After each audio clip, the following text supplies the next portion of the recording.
మూత్రం తరచూ రావడం అనేది చాలా కామన్ సమస్య, కానీ దీని వెనుక చాలా కారణాలు ఉండొచ్చు. ఇవి మహిళల్లో తరచూ మూత్రం పోవడానికి సాధారణ కారణాలు. యూరినరీ ట్రాక్ట్ ఇన్ఫెక్షన్, ఇది చాలా కామన్. మూత్రవాహినిలో ఇన్ఫెక్షన్ జరిగితే తరచూ మూత్రం రావడం, మంటగా ఉండటం, పూర్తిగా తలనొప్పిగా అనిపించడం జరుగుతాయి. మూత్రపిండాల సమస్యలు, కిడ్నీల్లో ఇన్ఫెక్షన్, స్టోన్స్ వంటి సమస్యలు ఉంటే మలబద్ధకం లాగా మళ్లీ టాయిలెట్కు వెళ్లాల్సి వస్తుంది. షుగర్, డయాబెటిస్, బ్లడ్లో షుగర్ ఎక్కువైతే శరీరం దాన్ని బయటకు పంపాలని ఎక్కువగా మూత్రం వదులుతుంది. డయాబెటిస్ ఉన్నవారికి ఇది ఒక ప్రధాన లక్షణం. గర్భధారణ, గర్భం ఉన్నప్పుడు గర్భాశయం పెరిగి మూత్రాశయాన్ని ప్రెషర్ చేస్తుంది.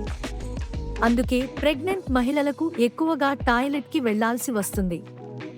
మోషన్ లేదా కాలం చల్లగా ఉండటం, చలికాలంలో లేదా చల్లగా ఉండే ప్రదేశాల్లో శరీరం ఎక్కువగా లిక్విడ్స్ బయటకు పంపే ప్రయత్నం చేస్తుంది.